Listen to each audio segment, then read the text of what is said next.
Hash voice of conscience, voice of Zen. Snow was slowly falling outside the windows of the private clinic Nadezhda. White flakes swirled in the light of the lanterns, as if time had stopped. But time did not stop for Viktor Andreevich Morozov. For him, every minute was excruciating. His son Maxim had been lying in ward number 12 for 3 weeks already, 17 years. His whole life was ahead, and the doctors were talking about immediate heart surgery. Complex pathology, explained the head physician, Professor Zakharov. But we can handle it. We have the best surgeons, the most modern equipment. Viktor Andreevich believed, when you have billions, you are used to the fact that money solves any problem. The best doctors, the best clinics in the world were at his service, but his heart, the heart of his son, was more precious than all his wealth. Galina Petrovna Smirnova had been working as a nurse in this clinic for 15 years. 15 years of washing floors, changing linen, endless night shifts. 53 years old. Gray hair always tucked under a white scarf, tired but kind eyes. She has seen a lot over the years. She saw how rich patients received treatment that ordinary people could not afford. She saw injustice, but kept silent. Work is work, and at home her sick mother and granddaughter Olenka were waiting. But what she heard this evening in Professor Zakharov's office was too much. Surgery is not needed, said the young Dr. Sergeyev. I reviewed all the tests. This is not a heart pathology, these are the consequences of stress and overwork. The boy needs rest, psychological help, but not surgical intervention. Sergeyev, you are still young, answered Zakharov in a cold voice. Sia is ready to pay $300,000 for the operation. The clinic needs money, and the boy, well, the risk is minimal. But why cut a healthy child? Quote, unhealthy. He has a small feature in the structure of the heart, which can be interpreted as a pathology. Formally, we will be right.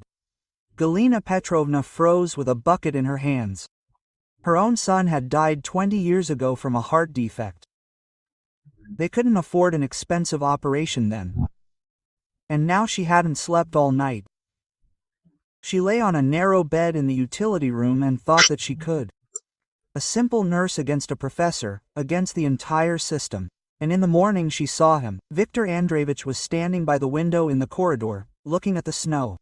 A tall, elegant man in an expensive suit, but his shoulders were drooping, and his eyes. There was such pain in his eyes that no amount of money could buy. Forgive me, she said quietly, coming closer. He turned around and looked at her in surprise. Usually only doctors spoke to him. Yes. Galina Petrovna clutched a dust rag in her hands. Her heart was pounding so hard that it seemed like it would jump out of her chest. Mr. Morozov, I have no right, but I cannot remain silent. He frowned. What's the matter? There is a mistake in the diagnosis. Do not agree to the operation on your son. The words flew out of her like a bird from a cage. It was said, now it cannot be taken back. Viktor Andreevich looked at her for a long time studyingly. You, a nurse, how do you know about diagnoses? Galina Petrovna lowered her eyes. I have been working here for many years, I hear a lot, and I had a son with a heart. I know a lot about this. What do you mean by this? Your boy is healthy, he is just very tired, very worried. And the operation, it can do harm. Viktor Andreevich was not one of those who make decisions based on emotions. Billions are not made on trusting random people. And why should I believe you? Galina Petrovna raised her eyes. There was something in them that made him shut up, because I have nothing to lose except my job, and because I am a mother, and a mother's heart is never wrong. In the evening, Viktor Andreevich was sitting in the office of his lawyer Pavel Ivanovich Krylov, an old friend, a person he trusted. Pavel, we need to check one piece of information, quietly, without noise. What happened? Viktor Andreevich told about the conversation with the nurse. Viktor, Are you serious? Some cleaning lady against Professor Zakharov. He has an international reputation. That is exactly why we need to check. The private detective hired by Pavel Ivanovich worked quickly and thoroughly. 2 days later, a thick folder was lying on Viktor Andreevich's desk. Professor Zakharov, 3 divorces, expensive life, large debts. In the last 2 years, several suspicious cases, operations, the necessity of which colleagues doubted. But the patients were rich, and the results were formally successful. And the folder also contained a medical report from an independent cardiologist who secretly studied Maxim's tests. No pathology. Psychological support and rest are recommended. A change of scenery is possible. Galina Petrovna was washing the floor in the corridor when she was called. Galina Petrovna. She turned around. Viktor Andreevich was standing nearby. He was holding a large bouquet of white roses. "This is for you there," he said.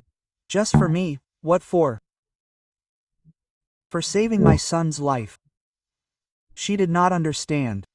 "You were right. The diagnosis is incorrect. We are leaving for Switzerland. Maxim just needs rest and good doctors." "And Zaharova? He will be tried. It turned out that you are not the first to notice him." Peculiarities. Galina Petrovna sank into a chair, her legs buckled. "I was so afraid that you would not believe me. Do you know what convinced me? Not your words, your eyes. There was a mother's pain in them. You can't fake that." A month later, Galina Petrovna received a letter from Switzerland. There was a photo in the envelope. Maxim was skiing, smiling, looking healthy and happy. And there was a check in the envelope. The amount made her sit down. "Dear Galina Petrovna," it was written on the enclosed letter. "Maxim is completely healthy. The doctors say he just needed a break from the stress, the big city and